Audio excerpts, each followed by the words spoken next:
E volta pro começo, né? Ou fica no ar, Talvez seja melhor. até o final. Isso aí.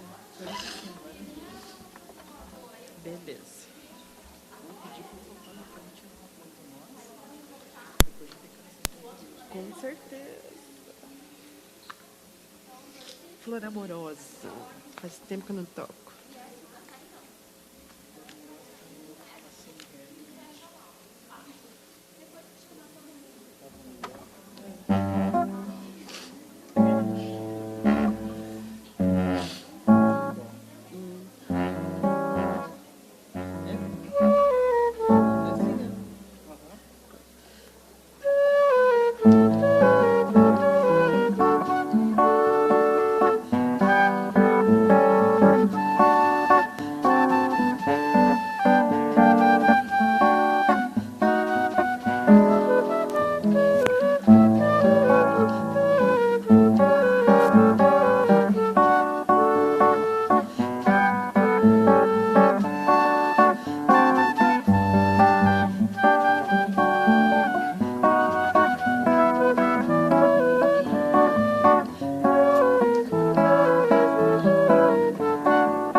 homenageia mulheres que fazem a diferença em nosso estado.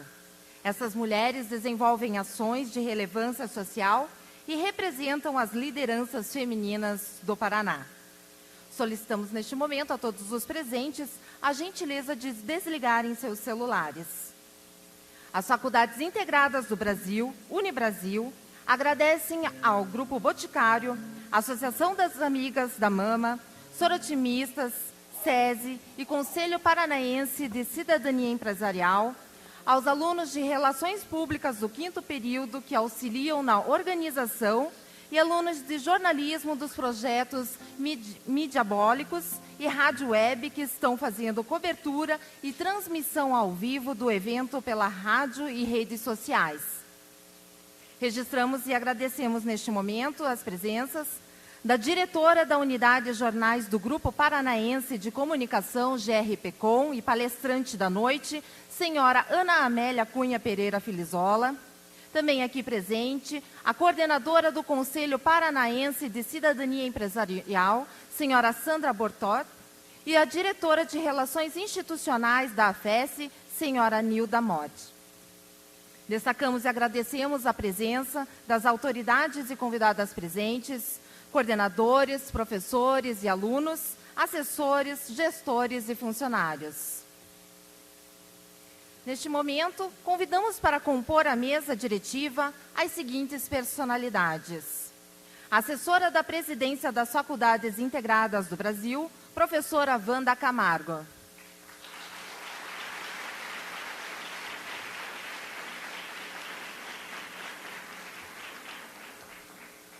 Convidamos também para integrar a mesa diretiva desta solenidade a desembargadora do Tribunal de Justiça do Estado do Paraná, senhora Lenice Botstein.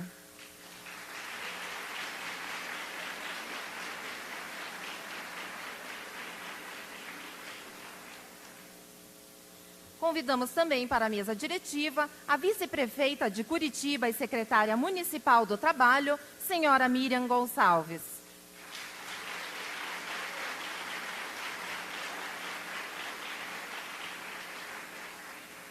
Convidamos também a pró-reitora de graduação da Universidade Federal do Paraná, a professora doutora Maria Amélia Sabag Zanco.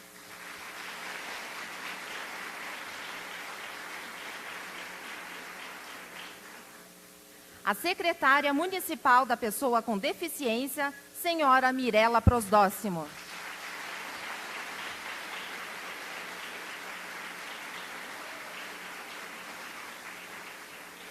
Convidamos também a professora da Universidade Federal do Paraná e autora de vários livros na área de educação, senhora Lígia Regina Klein.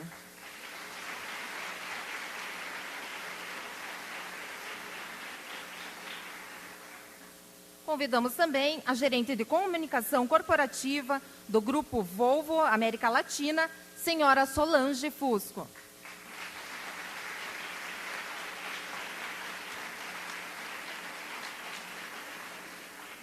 E convidamos também a vice-presidente do Conselho Paranaense de Cidadania Empresarial, senhora Kimiko Yoshi.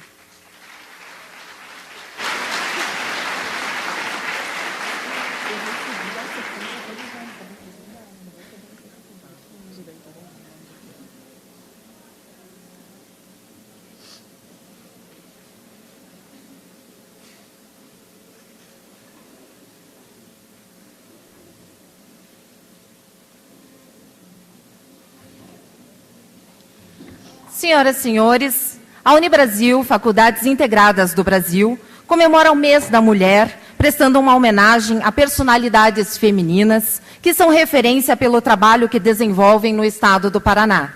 Elas representam todas as mulheres que se destacam na área em que atuam, na comunidade onde estão inseridas. E neste momento faremos a entrega das homenagens.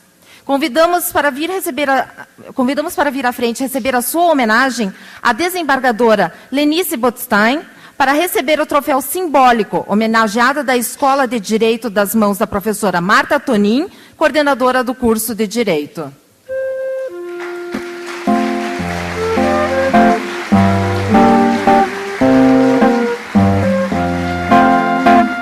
Lenice Botstein, desembargadora do Tribunal de Justiça do Estado do Paraná, especialista em Direito de Família, Psicanálise Aplicada e pós-graduada em Direito Constitucional, foi juíza em várias comarcas paranaense e presidente seccional do Instituto de Direito de Família, Paraná, onde foi também precursora da aplicação da guarda compartilhada. Promoveu, participou e incentivou a divulgação da técnica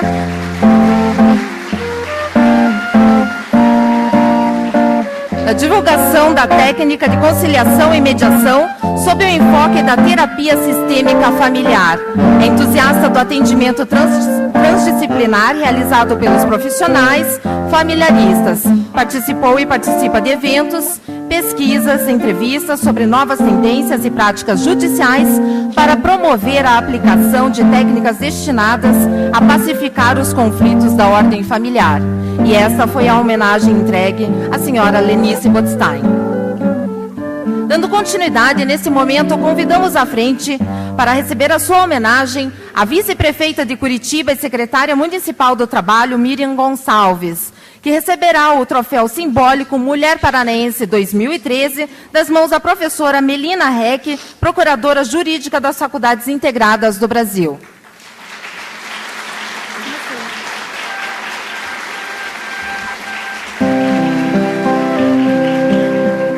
Miriam Gonçalves, vice-prefeita de Curitiba e secretária municipal do Trabalho, é advogada com 30 anos de prática jurídica na defesa dos direitos e dos interesses dos trabalhadores e seus sindicatos. Participou da fundação do Partido dos Trabalhadores e da Central Única dos Trabalhadores, sócia fundadora do Escritório de Advocacia e Defesa da Classe Trabalhadora, o DECLATRA, hoje um dos maiores escritórios do Paraná. Neste momento, será entregue a homenagem à pró-reitora de graduação da Universidade Federal do Paraná, a professora doutora Maria Amélia Sabag Zainco, para receber o troféu simbólico, homenageada da comunidade acadêmica, das mãos da professora Carla Françoia, coordenadora do curso de Psicologia.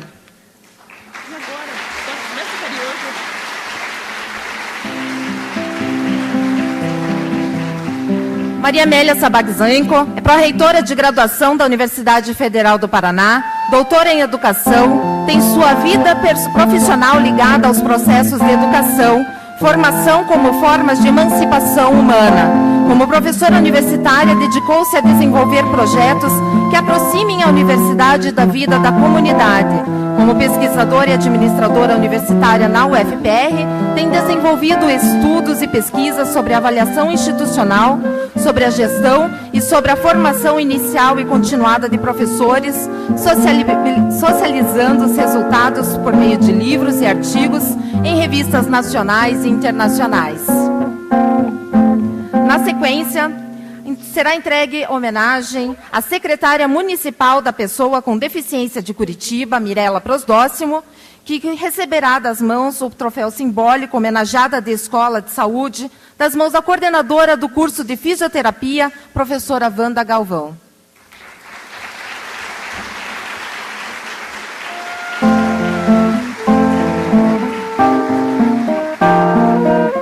Mirela Prosdóximo, secretária municipal da Pessoa com Deficiência de Curitiba, após sofrer um acidente de carro que a deixou tetraplégica há 20 anos, concluiu o ensino médio, graduou-se em letras, português e inglês, fez especialização em educação especial e inclusão e está concluindo pós-graduação em gestão social e sustentabilidade. É a criadora da Adaptare Consultoria, empresa que atua na área de inclusão e adaptação de ambientes corporativos, bem como de times de colaboradores para a recepção adequada de pessoas com deficiência no mercado de trabalho. Mirela também é responsável pela campanha Esta Vaga Não É Sua Nem por um Minuto, que busca levar uma maior conscientização à sociedade sobre os direitos da pessoa com deficiência.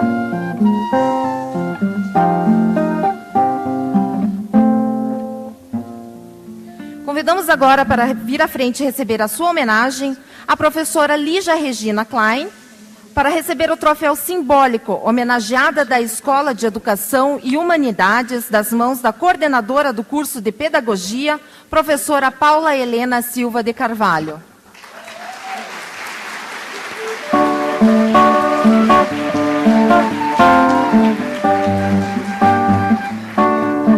Lígia Regina Klein, professora da UFPR e autora de vários livros na área de educação, iniciou a carreira docente aos 12 anos de idade como professora do Mobral, lecionando mais tarde em escola isolada do antigo primário e já como professora da Rede Estadual de Ensino em escola normal e normal regional, destinados à formação de professores. Foi secretária de Educação do município de Laranjeiras do Sul, coordenou projetos projeto de Constituinte Escolar Estadual e foi autora da proposta de alfabetização do Estado do Paraná e do Estado de Santa Catarina. Dedica-se à atuação nos movimentos sociais em defesa dos setores sociais mais vitimizados pela opressão em suas diversas manifestações. Na sequência, convidamos para vir à frente receber a sua homenagem a senhora Solange Fusco, que receberá o troféu simbólico homenageada da Escola de Comunicação das Mãos, da coordenadora dos cursos de Relações Públicas e Secretariado Executivo, professora Carolina Pinelli.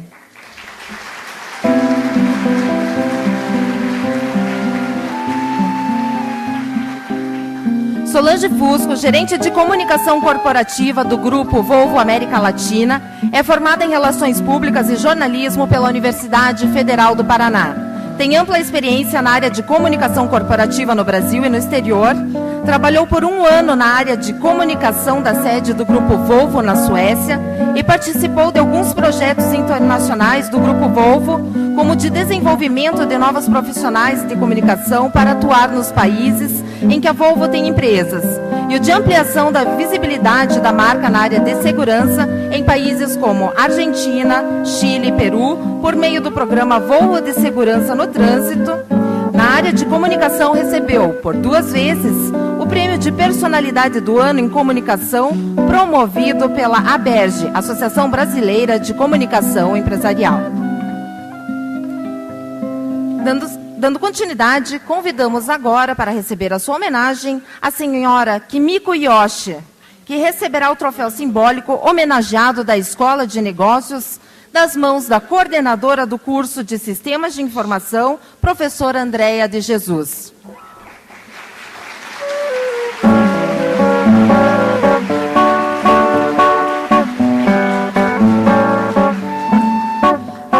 Kimiko Yoshi, vice-presidente do Conselho Paranaense de Cidadania Empresarial de Londrina, tem uma trajetória de vida dedicada ao voluntariado.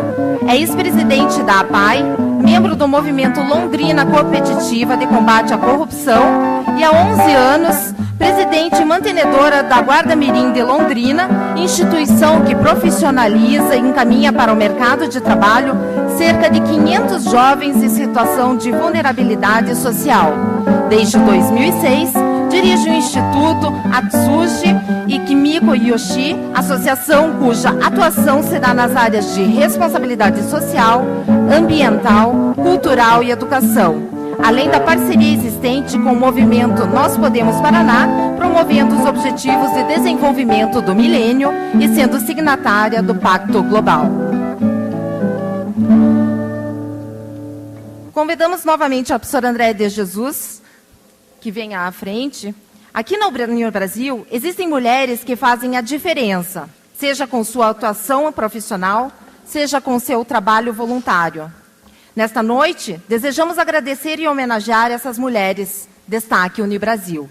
Para entregar uma lembrança simbólica da Unibrasil à professora Andréia de Jesus, convidamos a secretária da Presidência, Jane Ribeiro.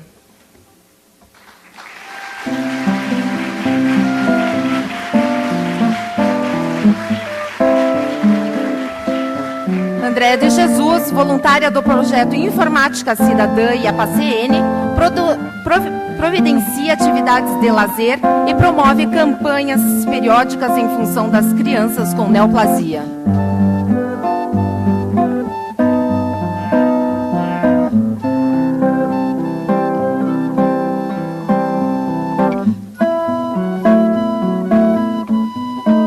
Na sequência, convidamos para vir à frente e receber a sua homenagem a professora Jussara Moreira.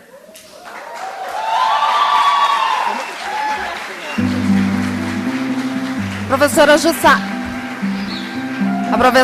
professora Jussara Moreira receberá uma lembrança simbólica da Unibrasil das mãos da coordenadora adjunta do curso de Educação Física, professora Camille Luciane da Silva.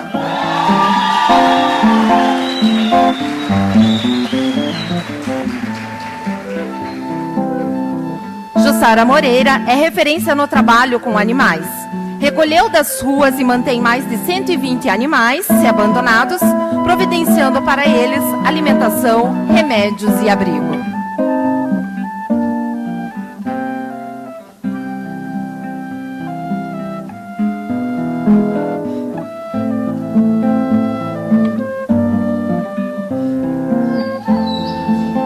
Convidamos agora para vir à frente receber a homenagem a funcionária Rosmara Monteiro, para receber uma lembrança simbólica da Unibrasil das mãos da coordenadora da área de zeladoria da Unibrasil, a funcionária Dulce Jusceli.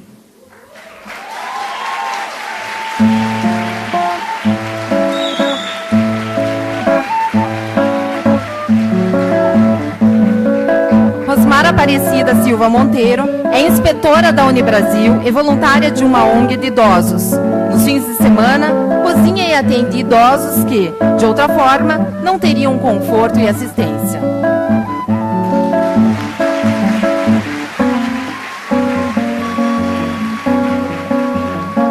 Convidamos à frente para receber a homenagem a professora Eliana Patrícia Pereira, que receberá uma lembrança simbólica da Unibrasil das mãos da coordenadora do curso de Educação Física, professora Thaís Pastre.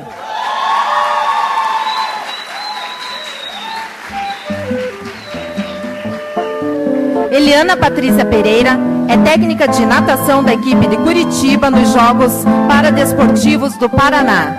Organiza atividades de lazer e assistência aos menores com deficiências, muitas delas graves.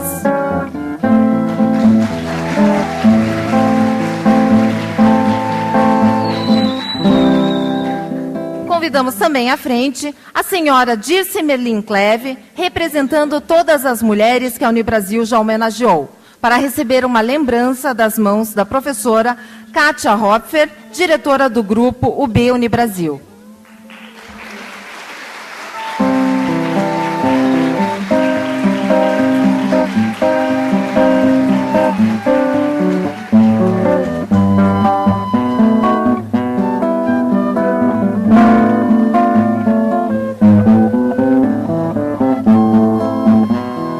Destacamos que a senhora Dirce lança ao final deste evento, na sala anexa, o livro Descobrindo Novos Horizontes, Construindo Pontes para um Mundo Melhor. Os livros serão doados e a autora ficará à disposição para a sessão de autógrafos. O livro trata de assuntos relacionados com as atividades de Dirce Cleve na organização sorotimista. A organização internacional foca suas ações através do serviço de voluntários que trabalham para melhorar a vida das mulheres e meninas em suas comunidades e no mundo todo. Senhoras e senhores, neste momento, convidamos para fazer uso da palavra a professora Wanda Camargo, assessora institucional da presidência da Unibrasil.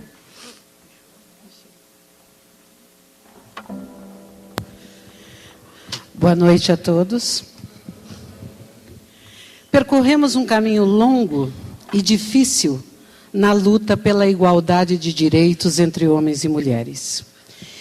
E apesar dos muitos sucessos, esta luta está longe do fim, como demonstrado ainda pelo expressivo número de mulheres que lotam as delegacias para notificar agressões, sem falar das muitas mais que sequer prestam queixa. Mas hoje não vamos falar de igualdade, vamos celebrar a diferença. Mulheres são diferentes dos homens, não apenas no aspecto biológico, mas principalmente no emocional. Se listarmos os maiores negócios do planeta, veremos que a imensa maioria deles, quase a totalidade, foi criação dos homens. Se pudéssemos listar os maiores fracassos empresariais, também a hegemonia seria masculina. Muito dificilmente veremos uma mulher acusada de gestão temerária. Os gerentes de bancos sabem disso quando dão crédito a mulheres. Também o sabem os administradores de projetos de casas populares, que preferem que o imóvel seja registrado em nome da mulher. Muito raramente uma mulher abandonará sua família se as coisas ficarem difíceis, ou abrirá a mão de sua casa em troca de um carro. Como gestoras, não temos o compromisso milenar de apresentar resultados espalhafatosos para compor mera imagem. Normalmente, procuramos resultados reais. Hoje prestamos homenagem a estas mulheres com quem eu muito honrosamente divido a mesa, que são mulheres de sucesso, que realizaram muito e de modo que nenhum homem o faria. Uma mulher de sucesso não é um homem travestido, é uma mulher acima e além de tudo. Devemos lembrar que na participação feminina no mercado de trabalho destacam-se dois extremos. De um lado, as profissionais altamente qualificadas, até porque as mulheres já são maioria nos cursos universitários de forma geral. Estas trabalhadoras não estão, no entanto, isentas de padrões diferenciados de gênero, nos quais a discriminação salarial é apenas o mais evidente. De modo geral, o patamar de ganho feminino é inferior ao masculino para as mesmas funções. De outro lado, as profissionais com pouca ou nenhuma qualificação formal, obrigadas a exercer ocupações mal remuneradas, pouco valorizadas e até mesmo à margem das garantias trabalhistas.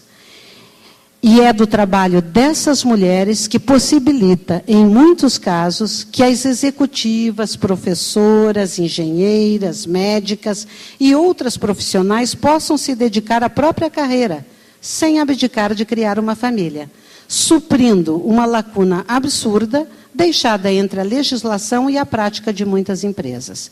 Os dois extremos se tocam e são interdependentes na desigualdade, característica não apenas da sociedade brasileira, mas de grande parte do mundo. As muitas transformações nos padrões culturais brasileiros e uma nova visão sobre o papel social da mulher mudaram a constituição da identidade feminina. E é urgente a reflexão sobre o fato de que um mundo mais justo passa também pela nossa própria solidariedade. Solidariedade que agradecemos também a Flávia Chu, coordenadora do cerimonial da UFPR, que hoje voluntariamente nos auxilia nessa cerimônia. A vida feminina é melhor quando nos compreendemos, nos unimos e nos ajudamos. Obrigada a todos.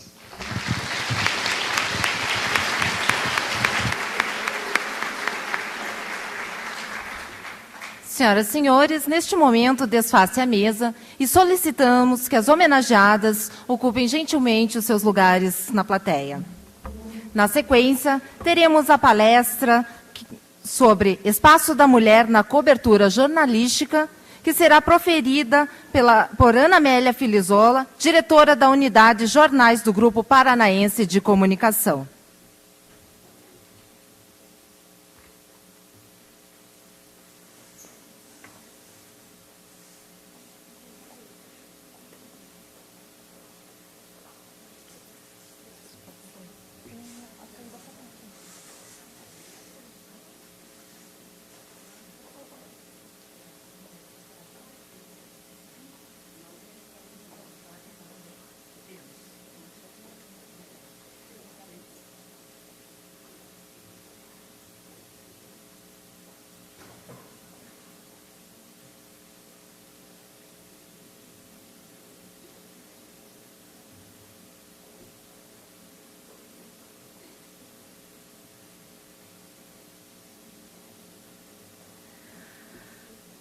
Senhoras e senhores, a jornalista e executiva Ana Amélia Cunha Pereira Filizola é casada e mãe de 3 filhos.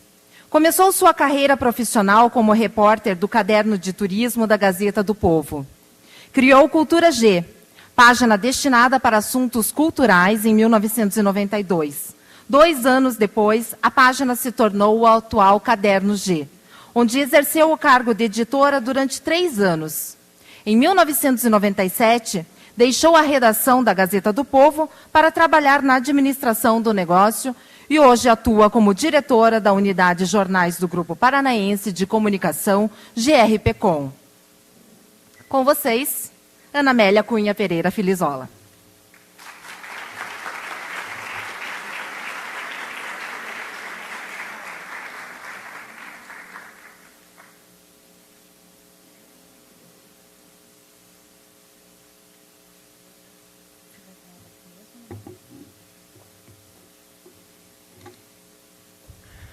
Boa noite a todos. É uma honra muito grande estar aqui ao lado de pessoas e mulheres tão excepcionais. Muito obrigada. E quero agradecer profundamente à professora Wanda Camargo, assessora da presidência da Unibrasil, pelo convite, às coordenadoras, professoras, alunos da Unibrasil. Quero homenagear aqui as autoridades presentes e, no nome da vice-prefeita Miriam Gonçalves, quero citar todas as mulheres hoje aqui e que hoje é o nosso mês, que a gente seja lembrada todos os meses, dos 12 meses do ano e de todos os anos que vem por aí. Eu queria começar essa palestra com um pequeno trecho do filme Vida de Menina, de Helena Solberg, baseado no livro Minha Vida de Menina, de Helena Morley. O livro e o filme contam a história de uma garota nascida nas Minas Gerais do final do século XIX. Ela lia e escrevia. Vamos dar uma olhada?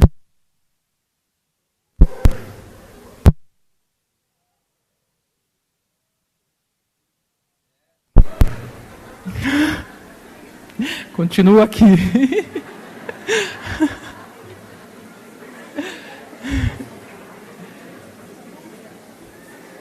Será que dá para passar o filme? Preferem que eu fale? Daí eu não passo.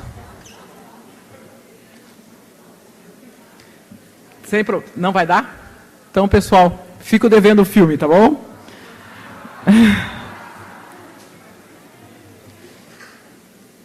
Vivemos dias felizes em relação às mulheres. Os chamados estudos de gênero proliferam pelo mundo. Sabe-se mais sobre nós no campo, no trabalho, na família, do comportamento e da saúde. Sabe mais sobre as mulheres no mundo da cultura. Impossível não citar aqui a Editora das Mulheres, iniciativa da pesquisadora Zahide Mussert, da Universidade Federal de Santa Catarina. O grupo de estudos de Zahide mostrou que uma parcela de mulheres brasileiras da segunda metade do século XIX não só eram alfabetizadas, elas também escreviam. Eram autoras de diários, mas também de pensatas e contos. E escreviam commonplace books, cadernos em que anotavam suas impressões sobre o que haviam lido. Por quase um século, todo esse material foi desprezado pelos estudos canônicos da literatura. Duvidava-se da valia dos escritos deixados por damas da sociedade, afortunadas, com acesso a livros e viagens, ocupadas de falar da educação dos filhos, dos seres idos, das virtudes femininas e de cometer poemas com rima. Salva-se uma Júlia da Costa na cota das exceções. Ledo engano. Ao serem lidos, sem o filtro da estética, esses escritos quase secretos, tão domésticos quanto um bolo de fubá, revelam a condição feminina e o desejo que as mulheres tinham de participar da sociedade civil, apesar dos espartilhos que as torturavam. Merece ser citado aqui o livro Álbum de Família, da pesquisadora mineira Lilian de Lacerda. É um desses trabalhos que escamam a pele, que arrancam pedaços e mostram como viviam e sentiam senhoras que empunhavam a pena que mantinham sempre ao lado da cesta dos bordados. Ler e escrever era uma transgressão. As mulheres, sabe-se, iam pouco à escola. A escola pública no Brasil só foi instituída em 1827. Elas não eram a maioria nas salas de aula. Liam o que lhe era recomendado. Liam muito pouco, só para o gasto, até se casarem e se fiarem dos filhos. Como esquecer os afarrábios da Helena Morley, reunidos no livro Minha Vida de Menina? Bem, essas mulheres privadas dos livros também eram privadas dos jornais. Mesmo assim, liam livros, liam jornais. A seu modo, eis a questão. Um dos estudos que dá conta da leitura feminina dos jornais brasileiros é Cultura Impressa e Educação da Mulher do século XIX, de Mônica Zingengi. Mônica estudou a educação do belo sexo. Investigou o que se dizia então sobre a beleza e o comportamento feminino. Mas estudou principalmente de que maneira o debate público, político, impresso nos jornais, saía das tavernas, onde o jornal era lido pelos homens e passava pelas cozinhas, chegando às donzelas. Era um longo caminho, percorrido com uma estratégia bem lusitana. Afinal, as portuguesas também recebiam notícias por terceiros. As mulheres sabiam que saíam nos jornais apenas de ouvir falar. Informavam-se não pelos olhos, mas pelos ouvidos. Os relatos a respeito de como isso se dava são muito esparsos, raros. Mas não importa, as mulheres brasileiras queriam participar e o fizeram a seu modo, disfarçando-se, se preciso fosse. E foi preciso. Não é novidade para ninguém, mas as primeiras reportisas, como se dizia até as primeiras décadas do século XX, escondiam-se por tais de pseudônimos. Muitas, inclusive, escolheram para si codinomes masculinos. Era a sua maneira de ingressar no universo dos jornais sem que manchassem sua reputação. Exato, reputação. Pasmem, mas até a década de 1960, os jornais não eram lugares recomendados para moças de fino trato, que sonhavam constituir família. É simples entender. O jornalismo romântico do final do século XIX e primeira metade do século XX estava associado à boemia. Jornais eram editados no meio da madrugada, debaixo da fumaça dos cigarros. Terminada a impressão do primeiro e do segundo clichê, repórteres como João do Rio, para citar aqui o brasileiro ilustre, dirigiam-se ao bafom cariocas e paulistas. Nesses locais, jornalistas de várias redações trocavam confidências, bebiam até o amanhecer e, como se dizia num linguajar antigo, estavam sujeitos aos amores furtivos.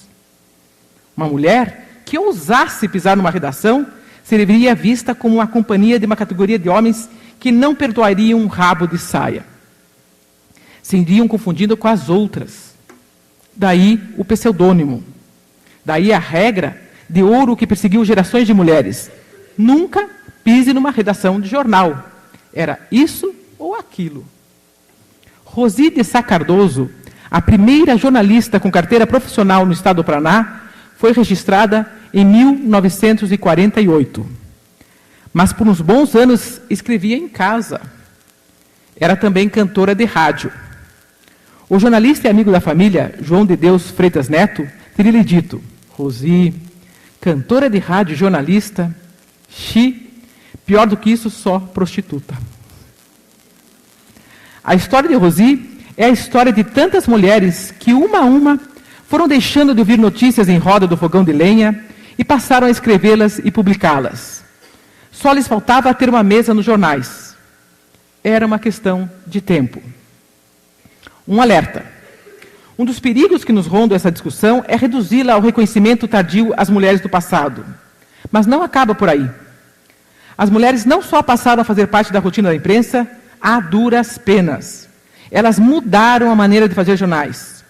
Lembremos de Eugênia Brandão, para muitos pesquisadores, a primeira reportista brasileira de fato. Em 1914, ela se infiltrou num convento para saber como viviam as internas. Depois contou nas páginas do jornal A Rua o que viu e o que viveu. Apesar de Eugênia, os jornais demoraram a entender o que podiam as mulheres. Sobrou para elas as revistas, onde tinham presença mais expressiva. E qual surpresa saber que as revistas, a quem diga, salvaram a imprensa brasileira do naufrágio. Crescem no Brasil os estudos sobre os magazines e seus lugares na formação do nosso imaginário e das nossas práticas de leitura. Vamos analisar. Não por acaso, as mulheres estiveram antes nas revistas do que nos jornais. E não é exagero dizer que as revistas colaboraram em muito na formação do público leitor brasileiro, mais do que os jornais. Revistas eram mais a ré do chão. Jornais eram uma conversa entre homens, como se os papos da taverna tivessem se prolongado pelas décadas. Ora, o que quero dizer é que a vantagem acachapante da circulação das revistas sobre jornais na vida brasileira pode ter a ver com quem as escrevia. Mesmo na década de 1950, quando as revistas femininas tratavam da sedução do marido, da importância da maternidade na realização da mulher, dois temas tão a ver com o pós-guerra, com os anos dourados e com o baby boom, sempre elas, falavam de temas que tocavam o cotidiano. O cotidiano, lembrem-se, é para onde sempre voltamos. É tudo o que temos. Pois mulheres jornalistas do Brasil se ocuparam dele. Era a parte que lhes cabia. Não deixaram por menos. O cotidiano não derruba presidentes, não alavanca a economia, não teria força para enfrentar a Guerra Fria. É o que dizem. Mas não é o que acontece. Nós, mulheres, sabemos. E aqui invoco o que disse um dia, hoje, ministra Marta Suplicy. As pequenas revoluções passam pela casa, pelas camas, pelas cozinhas. Se não mudar da porta para dentro, talvez não mude em Brasília, em Washington, em Paris. Ao tratar do cotidiano, as mulheres promoveram umas tantas revoluções. Não foram percebidas de pronto. Era uma espécime raro no aquário da redação, essa imagem estranha, tantas vezes invocada por Nelson Rodrigues. Elas ocupavam baias e salas separadas, até que deixaram de ser coadjuvantes, roubando a cena. Exagero? Que tal Marina Colasanti? Sem ela não se conta a história do jornalismo brasileiro na segunda metade do século XX. Sem ela não haveria, talvez, Leila Diniz.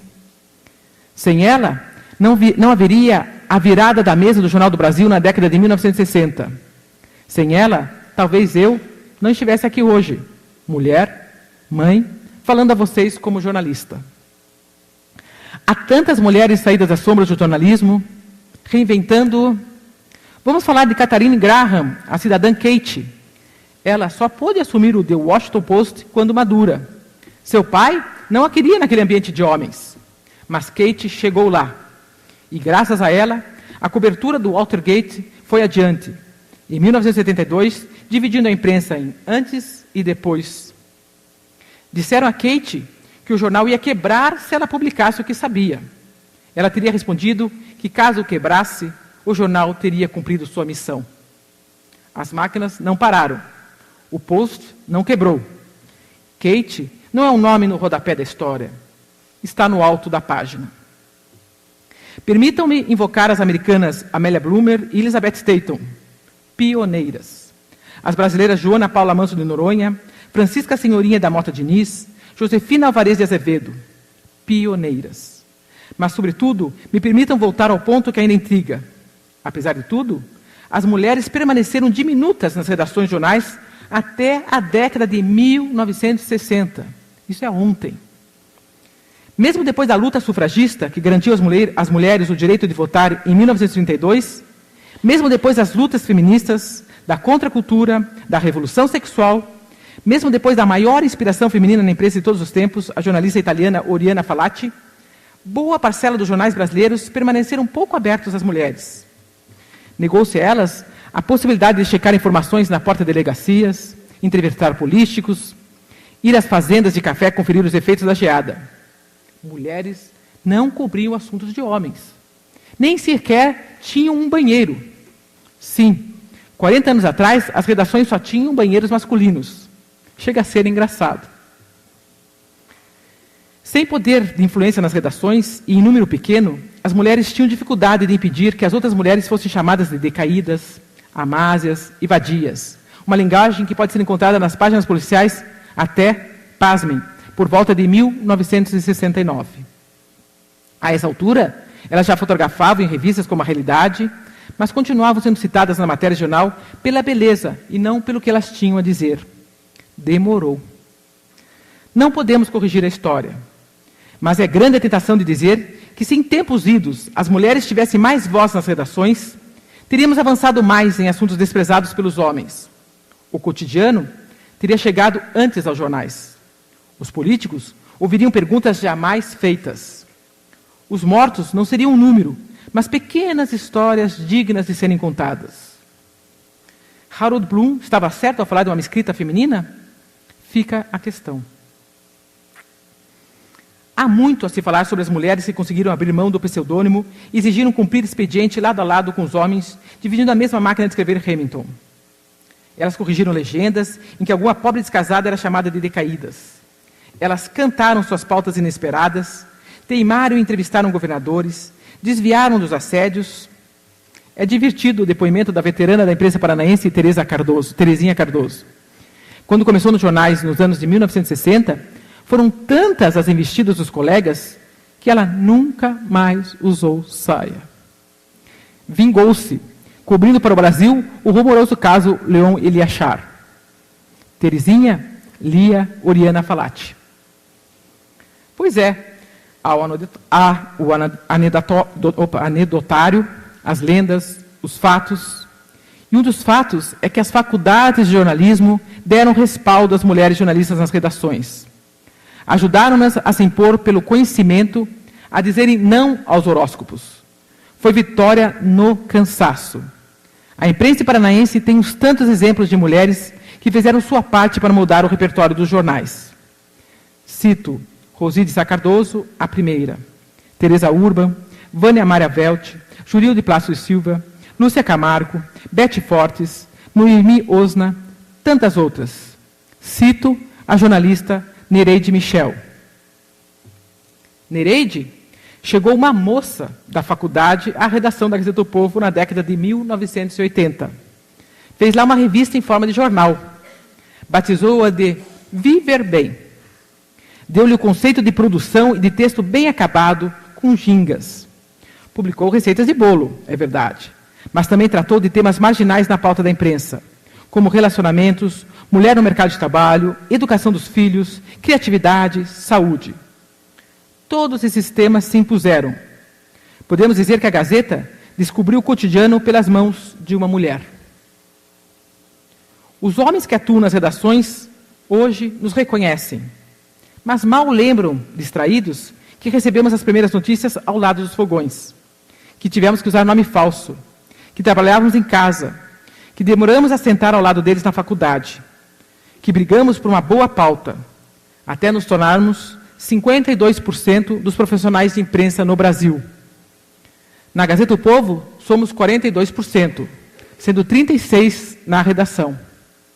No Grupo Paranaense de Comunicação, temos 5 mulheres na diretoria. Sem ismos, quero dizer algo bem simples. As mulheres abriram as janelas das redações. Faz um bom tempo que não escrevemos no Jornal das Senhoras e que deixamos de ser mal faladas. Foi uma luta e tanto. Foi a notícia do século. Queria só, para encerrar, eu quero mostrar um vídeo da jornalista Nereide Michel, que eu acabei de citar, a quem admiro muito, e que ela conta um pouco uma aventura pequena, que foi a aventura de criar o Viver Bem na Gazeta do Povo. Muito obrigada.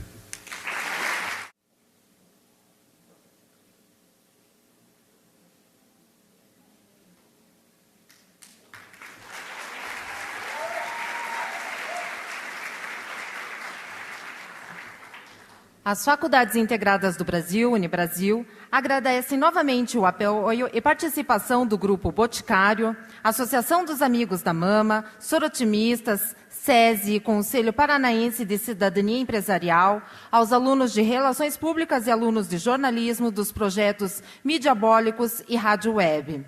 Convidamos a todos para o lançamento do livro Descobrindo Novos Horizontes, Construindo Pontes para um Mundo Melhor. Os livros serão doados e a autora ficará à disposição para a sessão de autógrafo. Senhoras e senhores, docentes e discentes, agradecemos a presença de todos por terem prestigiado este evento nesta noite. Muito obrigada e boa noite.